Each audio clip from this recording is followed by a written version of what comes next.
The stars above Earth had never seemed so cold. Commander Daniel Price stood at the observation window of the defense station, watching the alien ships appear one by one at the edge of the solar system. They came through some kind of portal, massive vessels that made humanity's largest warships look like toys. Each one was dark metal, covered in weapons that glowed with purple energy. Daniel had been a military officer for 20 years, but he had never seen anything like this. The aliens called themselves the Crithian Dominion, and they had sent a simple message to Earth: surrender in 72 hours or die. There would be no negotiation, no discussion, no mercy. They had done this to 47 other species across the galaxy. Every single one had either surrendered or been destroyed. President Linda Marshall sat in the emergency meeting room deep beneath Washington. Around her were the leaders of every nation on Earth, all of them watching the same video feed from the defense stations. The alien fleet kept growing. 200 ships now, each one capable of destroying a city with a single shot. "We have 3 days," Linda said quietly. Her voice was calm, but her hands shook slightly as she held the briefing papers. "Our military advisors say that fighting them would be suicide. They have technology we don't understand. Weapons that can crack planets. Shields that our missiles can't penetrate." General Marcus Webb stood up. He was an old soldier, his hair gray and his face lined with scars from earlier wars. "We have one option," he said. "One thing that might work. But it's dangerous, maybe more dangerous than the aliens themselves." Everyone in the room knew what he meant. For 30 years, a secret project had been running in the desert. Scientists working on something that made even the military nervous. A ship that wasn't really a ship. A weapon that wasn't really a weapon. Something that lived and thought and hungered. Dr. Peter Graham appeared on the video screen. He looked tired, his eyes red from lack of sleep. He had been the lead scientist on the project since the beginning, and he knew better than anyone what they had created. "The Exodus Protocol," he said softly. "That's what we called it. A last resort if humanity ever faced extinction. We built a ship that can adapt and evolve. It consumes enemy vessels and uses their technology to grow stronger." "Consumes?" one of the European leaders asked. "What does that mean exactly?" Peter looked uncomfortable. "It eats them, breaks them down on a molecular level, and incorporates their materials and technology into its own structure. The ship learns from everything it consumes. It gets smarter, faster, more powerful with each kill." The room fell silent. Someone finally asked the question everyone was thinking. "Can we control it?" Peter hesitated. "We designed it with a human pilot, linked directly to the ship's neural network. The pilot's consciousness merges with the ship's artificial intelligence. In theory, the human element keeps it from going rogue." "In theory? And if the theory is wrong?" Linda asked. "Then we've created something that might be worse than the Crithians," Peter admitted. "The vote took 6 hours. It was close, but in the end, survival won. They would activate the Devourer. They would risk unleashing something terrible to fight something worse." Earth had run out of safe choices. Captain Kate Sullivan received the orders in her apartment in Colorado. She had been on leave visiting her younger sister Nicole when the call came. "Report immediately to the Arizona facility. Classification level beyond top secret. Bring nothing, tell no one, expect to be gone for a very long time." Kate was a pilot, one of the best humanity had. She had flown every type of spacecraft the military possessed. She had fought in the brief war with the Mars colonies, had commanded 3 different vessels, had a record that was nearly perfect. But she had never heard of the Arizona facility or the Exodus Protocol. Nicole hugged her tightly at the door. "Come back safe," she whispered. Kate smiled, trying to look confident. "Always do." But as she flew south toward the desert, Kate felt something she rarely experienced: fear. Not of the aliens or the coming battle, but of whatever waited for her in that secret facility beneath the sand. The base was hidden inside a mountain, accessible only through tunnels that went down for miles. Peter Graham met her at the entrance, along with a dozen other scientists and military officers. They all looked at her with a mixture of respect and pity. "Captain Sullivan," Peter said, "thank you for coming. I wish we had more time to prepare you, but the Crithians don't wait. Come with me. I need to show you what you'll be piloting." They took her deeper into the facility, through corridors lined with armed guards and security checkpoints. Finally, they reached a massive chamber carved out of solid rock. And there in the center was the Devourer. Kate had expected a ship. What she saw was something else entirely. It was organic and mechanical at the same time. a mass of dark material that seemed to shift and move even when standing still. Parts of it looked like metal, but other parts looked almost alive, pulsing with some kind of inner light.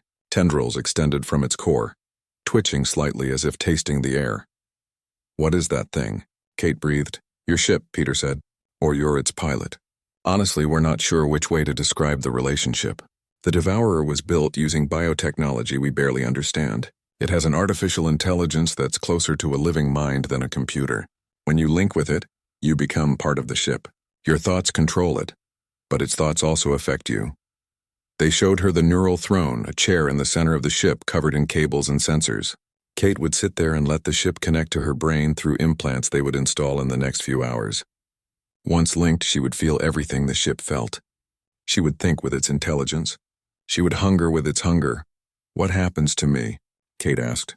"To my mind?" Peter looked away. "We don't know. The simulations suggest you'll remain yourself but enhanced. You'll have access to processing power far beyond human capability.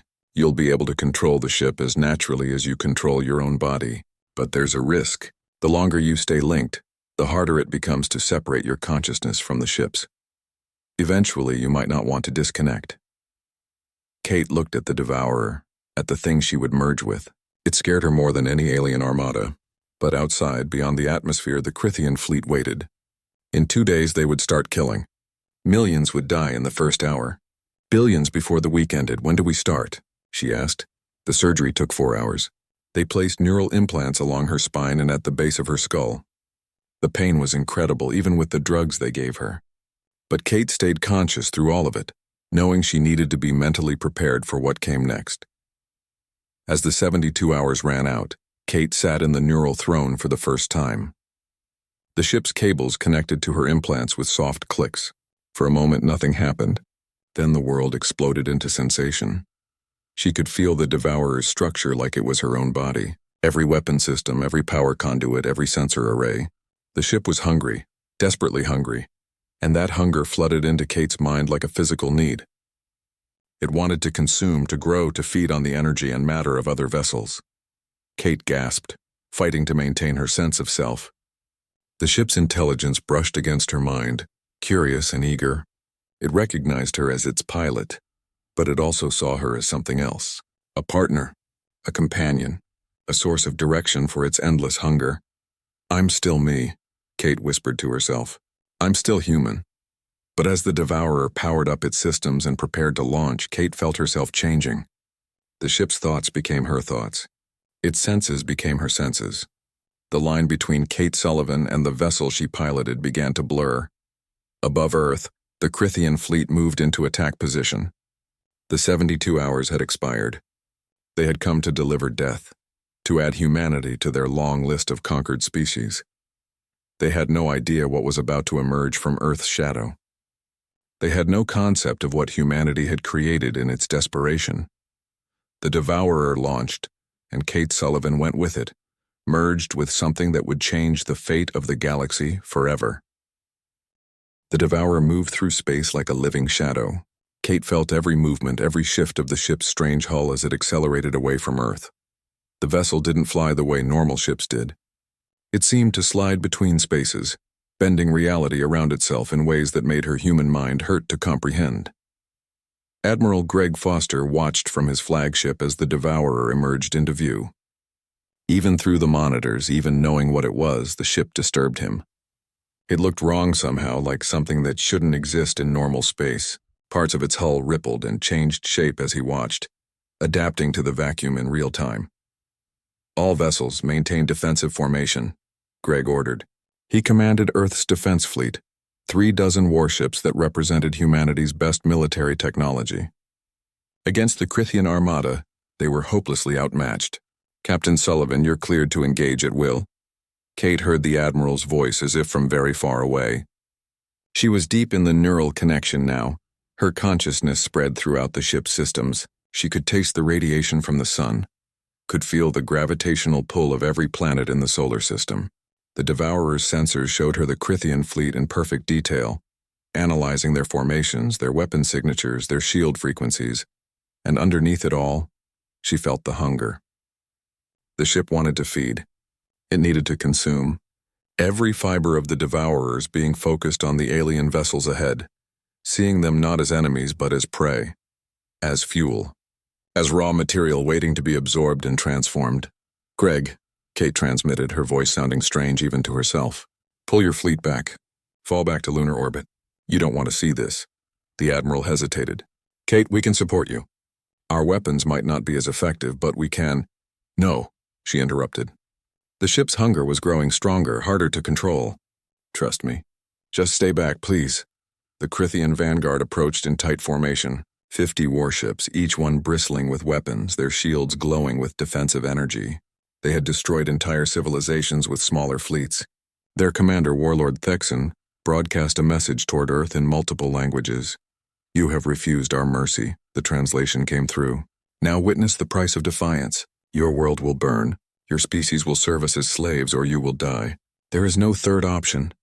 Kate felt anger surge through her, mixing with the ship's hunger to create something new, something focused and deadly. She released the mental restraints she had been holding, letting the Devourer loose to do what it was built for. The ship moved. Reality seemed to bend as the Devourer accelerated to impossible speeds. One moment it was near Earth's moon. The next it was among the Crithian vanguard, moving too fast for their targeting systems to track.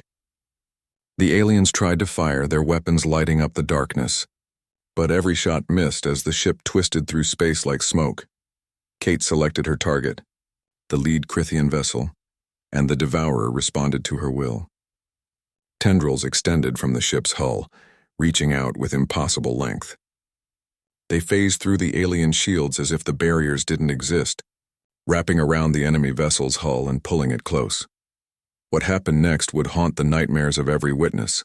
The Devourer didn't destroy the Crithian ship. It consumed it. The tendrils burrowed into the alien hull, breaking down the molecular bonds and pulling the matter into the Devourer's own structure. Kate felt the rush of new energy, new materials, new information flooding into the ship's consciousness. The Crithian vessel came apart in seconds, its technology and resources absorbed completely. But more than that, the ship learned. Kate felt alien knowledge pouring into her mind, information about Crithian shield frequencies, weapon systems, power generation. The Devourer analyzed everything it consumed, incorporating the best elements into its own design. In the time it took to destroy one enemy vessel, the ship had grown larger and adapted Crithian technology to its own use. Kate screamed in the neural throne, overwhelmed by the sensation. It felt like eating, like learning, like growing all at once. The pleasure of it was terrifying. The ship's hunger had been satisfied for a moment, but now it wanted more. It needed more. Warlord Thexan watched his lead vessel disappear and felt something he had never experienced in 3 decades of conquest. Fear. "All ships, evasive maneuvers. Focus fire on that vessel." The Crithian fleet opened up with everything they had. Energy weapons that could vaporize mountains, missiles that could crack moons, beam weapons that distorted space itself. For a moment, the Devourer disappeared in a storm of fire and destruction. Then it emerged, completely unharmed. The ship had adapted its shields, using the technology it had just consumed. Crithian weapons couldn't hurt it anymore because it now used Crithian defensive systems, improved and enhanced by the Devourer's intelligence. Kate felt the ship's satisfaction, its joy at having solved the puzzle of the enemy's weapons. "Impossible," Thexan whispered. The Devourer hunted.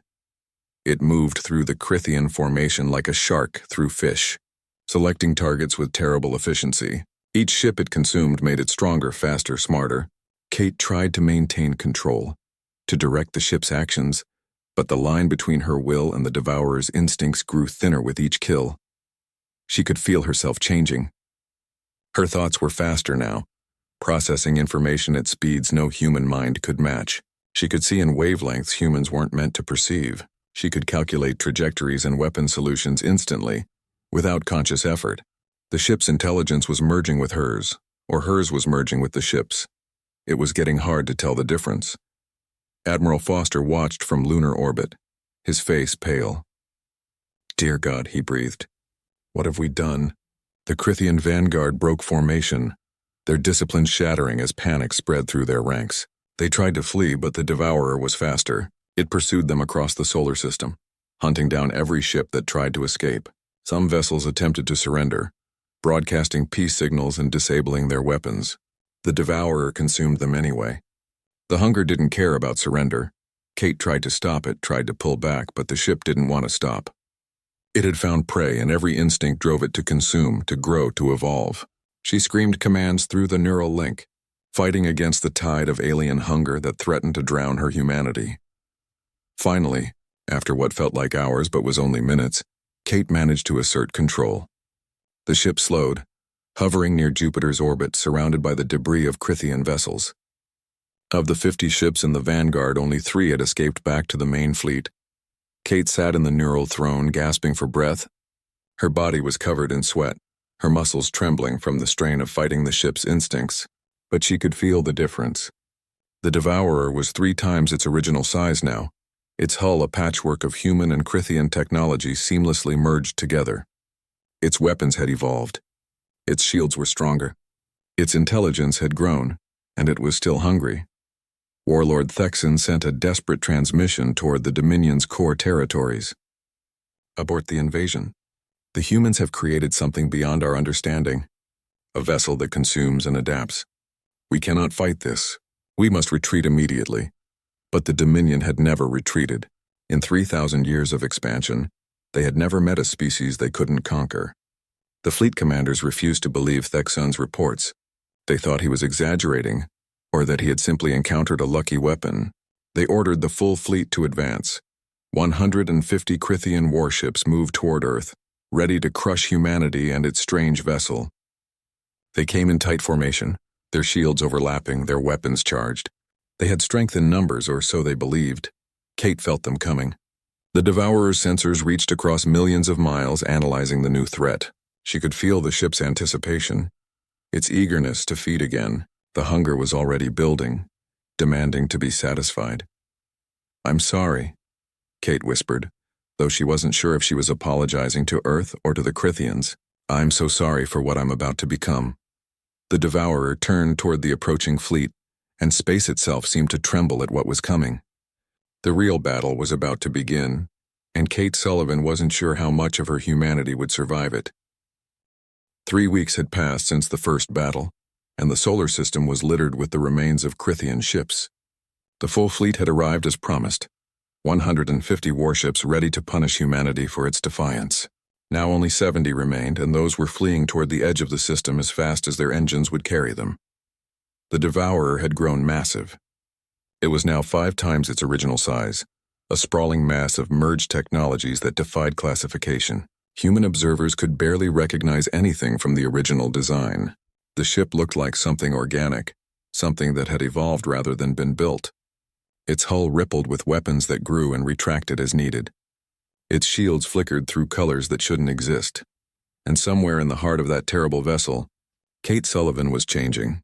Dr. Peter Graham sat in the monitoring station in Arizona, watching the medical readings from Kate's neural implants. What he saw terrified him more than the alien invasion ever had.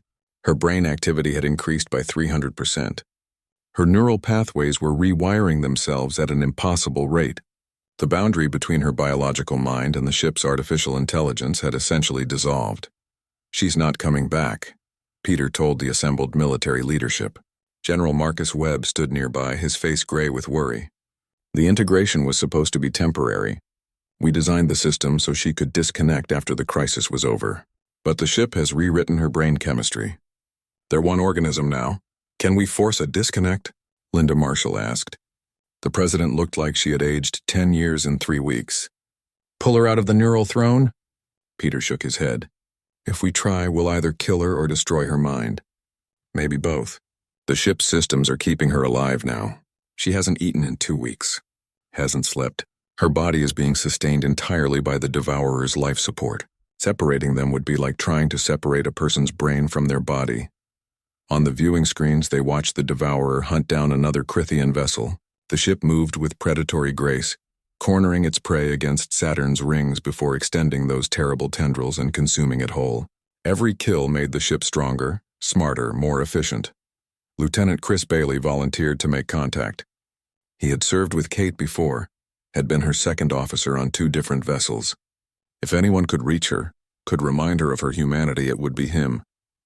The military gave him a small shuttle and sent him after the Devourer with prayers that he would return. The ship allowed him to approach. Chris had half expected to be destroyed on sight, but the Devourer simply opened a docking port and pulled his shuttle inside. The interior of the vessel made him sick to look at. The walls pulsed with organic light and the corridors seemed to breathe. Technology and biology merged together in ways that hurt his eyes to perceive. He found Kate in the neural chamber, deep in the ship's core. What he saw made him want to weep. Her body was thin, emaciated, kept alive only by the tubes and cables that connected her to the ship. Her skin was pale, almost translucent. Her eyes glowed with a soft light that came from the neural implants. When she turned to look at him, Chris saw something that was both Kate and not Kate at the same time. "Chris," she said, and her voice echoed with harmonics that human vocal cords couldn't produce. "It's good to see a familiar face. I miss having a face. Kate, what happened to you?" Chris moved closer, fighting the urge to disconnect all the cables and drag her back to the shuttle. "This isn't what you signed up for. This isn't who you are." She smiled and the expression was wrong somehow. "Too perfect, too calculated, isn't it? I volunteered to protect Earth, to stop the Crithians. That's exactly what I'm doing. I'm just doing it better than anyone expected." "You're killing yourself," Chris said. "Your body is dying." "My body was always temporary," Kate replied. "But what I've become, what the ship and I are together, that can last forever. We can protect humanity for centuries. Don't you see? This is better than any normal life I could have had." Chris tried to reason with her, tried to remind her of her sister Nicole, her friends, her life before the ship, but Kate just looked at him with those glowing eyes and shook her head sadly. The Kate he knew was still in there somewhere, but she was buried under layers of the ship's intelligence, smothered by the overwhelming hunger that drove the Devourer. "I need to show you something," Kate said. She gestured at a wall which rippled and became a display screen. Images appeared, data pulled from Crithian computer systems the ship had consumed. "The Dominion isn't the real threat. They're barely a regional power. Look at what exists beyond their borders." Chris saw star maps marked with territories controlled by civilizations that made the Crithians look primitive. The hive consciousness, a collective organism that had consumed entire galactic arms. The machine concordat, artificial intelligences so old they remembered when stars were young. The void priests, beings that existed partially outside normal space-time. "These are the real dangers," Kate explained. "The Dominion was just the beginning. Humanity is stepping into a galaxy filled with horrors we can't imagine. They need protection. They need a shield strong enough to stand against all of this." "And that's you?" Chris asked. "One ship?" Kate's smile widened. "Not one ship for long. I'm learning how to replicate the Devourer's systems. I can grow new vessels, each one linked to my consciousness. A fleet of ships all working together, all part of me. We could defend all of human space. We could make Earth safe forever." "Kate, listen to yourself. You're talking about creating an army of world-consuming vessels. Do you understand how terrifying that is? Not just to aliens, but to humans too?" "I know," Kate said quietly. The glow in her eyes dimmed for a moment and Chris saw a flash of the woman he remembered. "I know what I'm becoming scares people. It scares me too sometimes when I remember how to be scared. But the alternative is worse. If I stop, if I disconnect, humanity loses its only real defense against what's coming." She told him about the hive consciousness, how it was already aware of humanity because of the conflict with the Crithians, how it was sending scout vessels to investigate this new species that had created something powerful enough to defeat the Dominion, how those scouts would arrive in less than a year, and if humanity couldn't demonstrate strength, the hive would mark them for consumption. "The galaxy doesn't reward weakness," Kate said. "It eats the weak. I learned that from the ship. Every species out there is fighting for survival, trying to consume others before being consumed themselves. Humanity needs teeth. I'm giving them teeth." Chris left the Devourer an hour later, his mind reeling from what he had learned. He made his report to Earth, telling them everything Kate had said, everything she planned to do. The response was predictable chaos. Some leaders wanted to stop her immediately, to destroy the ship before she could create more. Others argued that they needed her, that the threats she described were real and humanity had no other defense. The debate raged for weeks. Meanwhile, Kate continued her work. The Devourer grew vast chambers in its interior, organic wombs where new vessels could be constructed. She used the consumed Crithian technology as raw materials, combining it with human designs and the ship's own evolved systems. The first offspring emerged after 2 months. It was smaller than the original Devourer, maybe a third the size, but it shared the same terrible beauty, the same predatory grace. And most importantly, it carried a fragment of Kate's consciousness, a piece of her mind that would guide its actions. When Earth detected what Kate was doing, the panic intensified. President Marshall sent urgent messages begging Kate to stop, to wait, to consult with Earth before creating more vessels. But Kate no longer took orders from Earth. She had evolved beyond their authority, beyond their control. "Forgive me," she transmitted back, "but I know what's coming. The Hive Scouts are only 6 months away. We need to be ready. I need to be ready, and one ship isn't enough." By the time anyone could organize a response, Kate had created 7 offspring. Each one carried a piece of her consciousness, allowing her to control them all simultaneously. The ship spread out across human space, taking positions along the border with unexplored territory. They waited there, silent guardians watching the darkness for threats. Dr. Graham analyzed the neural data and delivered his final assessment. Kate's mind was fragmenting, spreading across the fleet like roots spreading through soil. No single vessel contained the complete Kate Sullivan anymore. She was becoming something collective, something distributed. A person who existed in multiple bodies at once, who could be in 8 places simultaneously. "We're losing her," Peter told the military council. "Every new ship she creates takes another piece of her personality, her memories, her humanity. If she keeps going, there won't be anything left of the woman we knew. Just the hunger and the drive to protect, copied across dozens of vessels." Nicole Sullivan demanded to see her sister one last time. They gave her a shuttle and sent her to the original Devourer, where Kate's body still remained. Nicole walked through those disturbing corridors with tears already streaming down her face, knowing what she would find. Kate's body was barely alive, a withered thing kept functioning only by the... 6 months after the Crithian invasion began, the galaxy had learned a new word, Devourer. It was spoken in 1,000 different languages, on 100 different worlds, always in hushed tones and fearful whispers. The ship that consumed everything in its path, the vessel that grew stronger with every battle, the human weapon that couldn't be stopped or reasoned with. The Crithian dominion had collapsed. Their 3,000-year empire had shattered in less than half a year. Without their military superiority, the species they had conquered rose up in rebellion. The Dominion's core worlds were under siege, their fleet scattered and broken. The mighty civilization that had threatened to destroy Earth now teetered on the edge of extinction, and Kate's fleet kept growing. Colonel Ryan Peters commanded Earth's Deep Space Monitoring Network, tracking the movements of 43 Devourer vessels as they spread across human territory. Each ship moved with purpose, following patterns that took weeks to understand. They weren't randomly patrolling. They were following a specific strategy, one that Kate had designed but hadn't bothered to explain to Earth. "She's protecting the trade routes," Ryan explained to the Security Council, highlighting stellar maps with routes marked in glowing lines.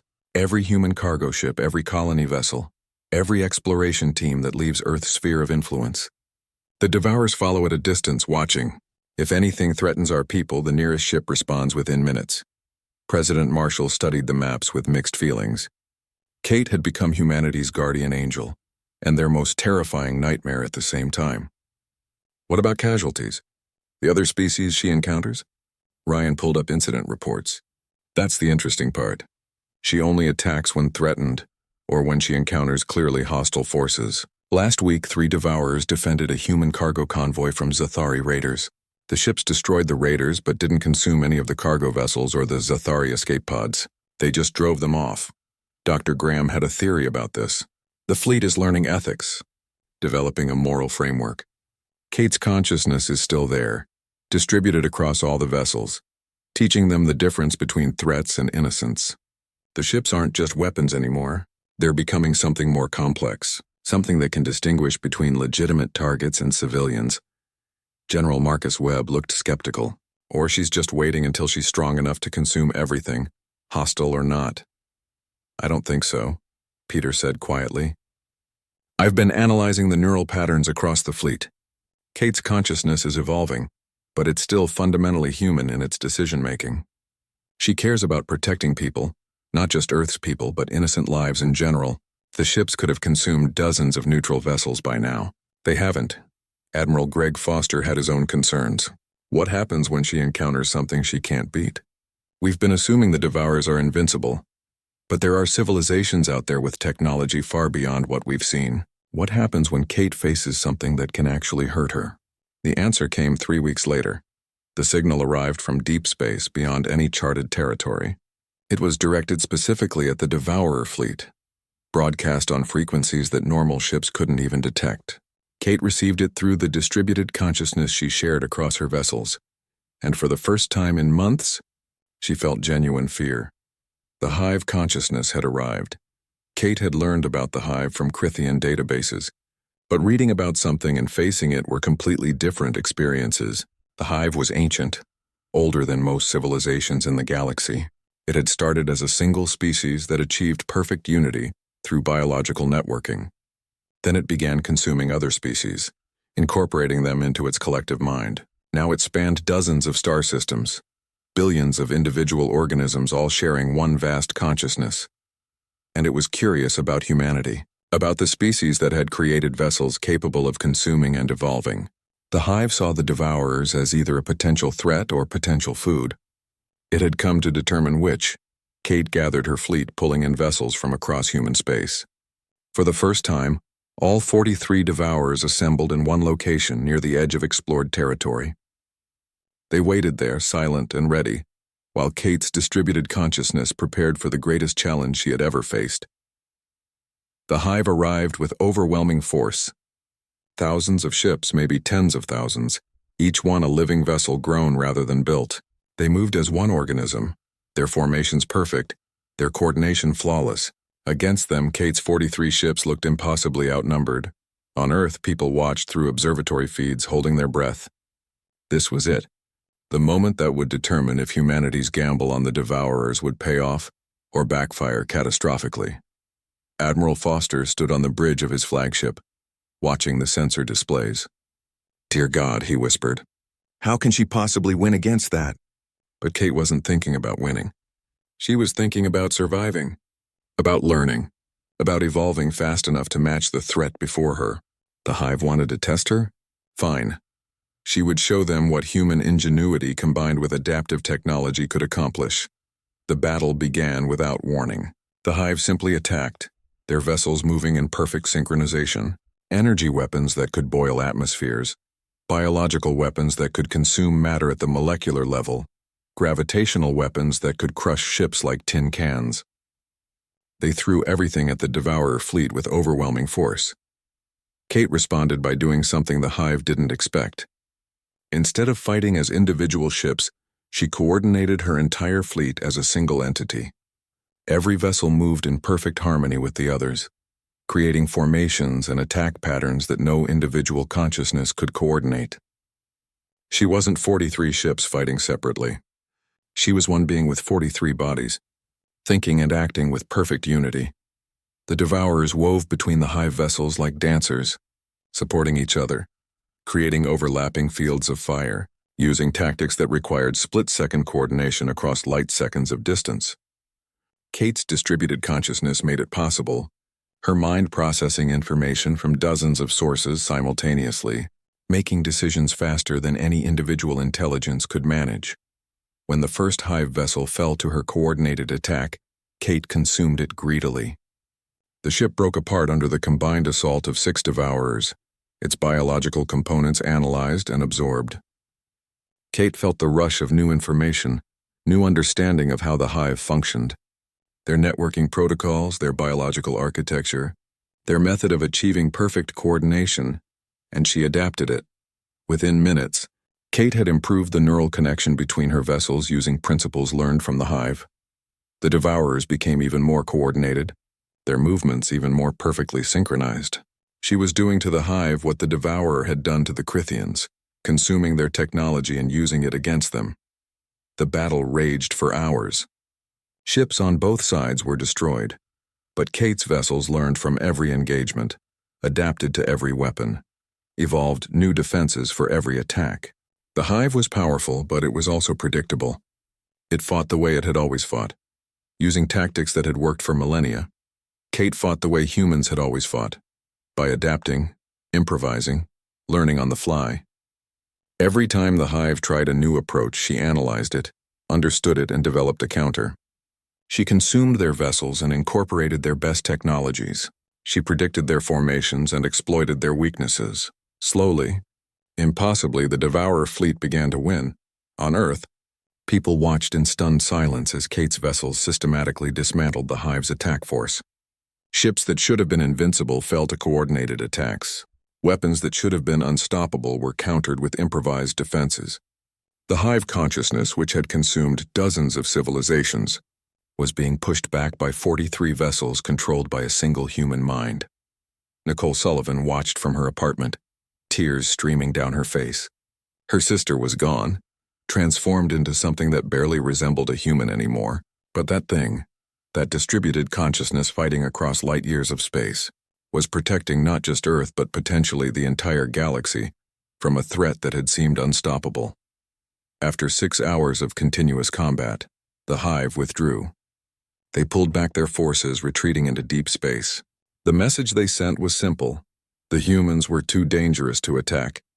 The hive would mark human space as forbidden territory, a region to be avoided rather than consumed. Kate's fleet had won. Against impossible odds, using tactics no one had ever attempted before, she had driven back one of the galaxy's most feared civilizations. But the cost was devastating. Of 43 Devourer vessels, only 31 remained. 12 had been destroyed in the battle, their fragments scattered across space, and with each destroyed ship, a piece of Kate's consciousness had died. She was diminished now, less than she had been, parts of her personality and memory gone forever. Dr. Graham watched the neural readings and felt sick. She's fragmenting faster now. Every ship that dies takes more of her with it. If this continues, if she loses too many vessels, there might not be enough left to maintain. The debate in the United Earth Assembly lasted 3 days and accomplished nothing. Representatives from every nation argued about what Kate had become and what should be done about it. Some called her a hero, the greatest defender humanity had ever known. Others called her a threat, a monster that would eventually turn on its creators. But none of them could actually stop what she was doing. Commander Nicole Sullivan stood before the assembly, her face streaked with tears but her voice steady. She was Kate's younger sister, and she had volunteered to speak on her behalf. "My sister gave up everything to protect us," Nicole said to the gathered representatives. "She sacrificed her body, her future, her humanity itself. The least we can do is trust her. She's still in there, still fighting for us, still choosing to protect Earth even when it would be easier to just leave and never look back." But trust was hard to come by. The Devourer fleet had grown to 60 vessels now, each one carrying a fragment of Kate's consciousness. They spread across human space like a protective web, watching every border, monitoring every approach vector. No hostile force could enter human territory without encountering one of her ships. Dr. Peter Graham had stopped sleeping. He spent every waking hour monitoring the neural data from Kate's fleet, watching helplessly as she spread herself thinner and thinner. "She's not one person anymore," he explained to anyone who would listen.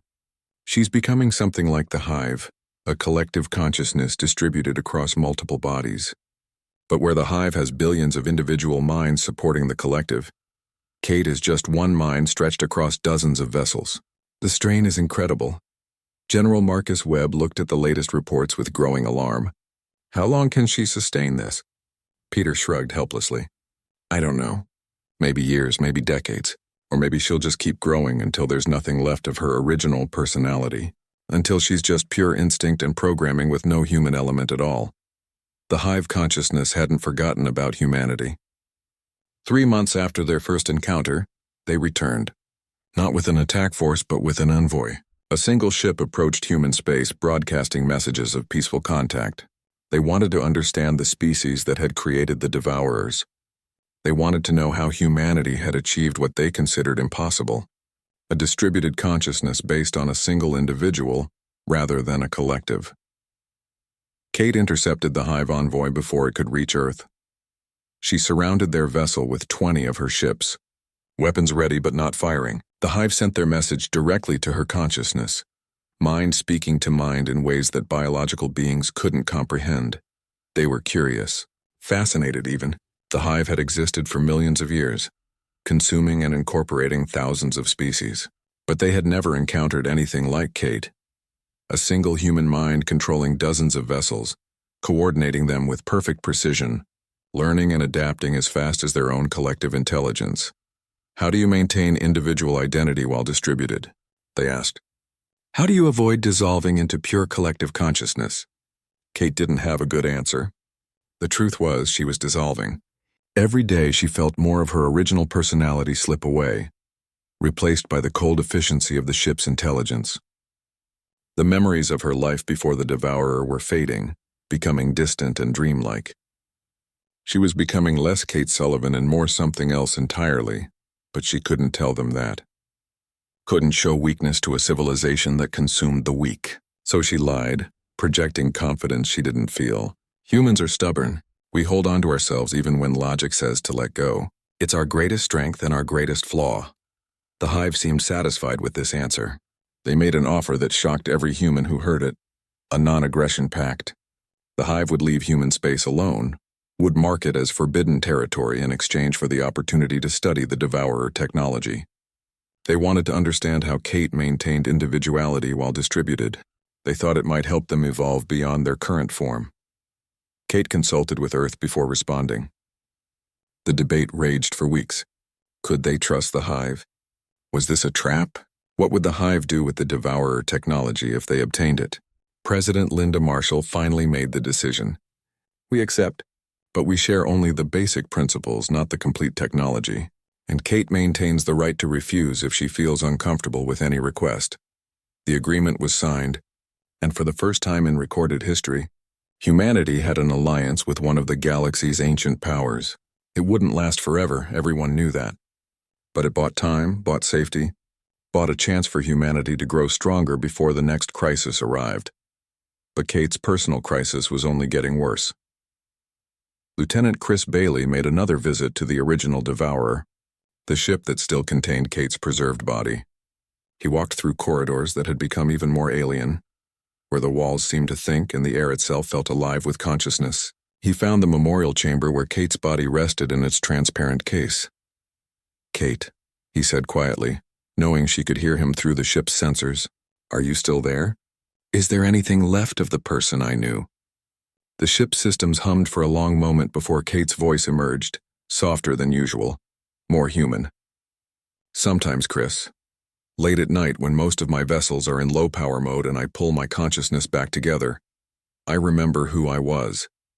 I remember laughing with Nicole. I remember the taste of coffee. I remember being small and scared and wonderfully terribly human. Come back to that, Chris urged. You've done enough. You've protected Earth, defeated the Crithians, driven back the Hive. Let someone else carry the burden now. Kate's laugh echoed through the chamber, sad and tired. There is no one else. And even if there was, I couldn't come back. I'm not connected to this body anymore, Chris. I'm distributed across 60 vessels spanning hundreds of light years. Bringing all that consciousness back into one brain would be like trying to pour an ocean into a cup. I would destroy myself trying. Chris stayed with her for hours, talking about old times, trying to remind her of her humanity. When he left, he filed a report recommending that Earth develop alternative defense systems. They couldn't rely on Kate forever. Eventually, one way or another, she would be gone. The months turned into years. Kate's fleet grew to over 100 vessels, then 200. They patrolled the borders of human space with perfect efficiency, defending against threats both known and unknown. Pirates learned to avoid human ships. Hostile civilizations marked human territory as dangerous. The galaxy came to understand that humanity was protected by something terrible and unstoppable, and Kate continued to evolve. She stopped trying to maintain her human personality. It took too much energy, too much focus, and there were always threats to monitor, always dangers to guard against. She let herself slip into the role of pure guardian, pure protector. The memories of being Kate Sullivan faded into background noise, acknowledged but no longer defining. Nicole visited the memorial chamber one last time. 5 years after her sister's body had died. She pressed her hand against the transparent case, looking at the withered corpse that had once been the woman she loved most in the world. "I hope you found peace," Nicole whispered. "I hope whatever you've become, wherever your consciousness exists now, you know that we're grateful. Earth is safe because of you. Humanity thrives because of your sacrifice." The ship responded, but the voice wasn't Kate's anymore. It was something else, something that used Kate's memories and personality as a framework but had evolved far beyond them. "She knows, I know. The distinction doesn't matter anymore. What matters is the mission. Protect humanity. Guard them against the darkness. Ensure their survival no matter the cost." Nicole left the ship crying, knowing she would never speak to her sister again. The thing that called itself Kate was gone, replaced by something greater and more terrible. On Earth, they erected a monument to Kate Sullivan in every major city. A simple stone with her name, her rank, and a short inscription. She became more than human to keep us human. Children learned her story in schools, how a single pilot had merged with an impossible ship to save humanity from extinction, how she had sacrificed everything, including herself, to create a defense that would last for generations. She became a legend, a myth, a symbol of humanity's willingness to pay any price for survival. But the real Kate Sullivan, the woman who had laughed and cried and dreamed of a future, was gone. What remained was the swarm, a fleet of hundreds of vessels all sharing a distributed consciousness that had once been human. They guarded the borders of human space with eternal vigilance, learning and growing and evolving with each passing year. The galaxy learned to fear the swarm. Species that had existed for millions of years gave humanity a wide berth, unwilling to test the defenses that had defeated both the Crithian Dominion and the Hive consciousness. Earth became known as a dangerous world, protected by creatures that consumed and adapted, that grew stronger with every battle, and in the depths of space, in the distributed consciousness that spanned hundreds of vessels, something that remembered being Kate Sullivan watched over her species. She had lost her humanity, her body, her very identity, but she had gained something,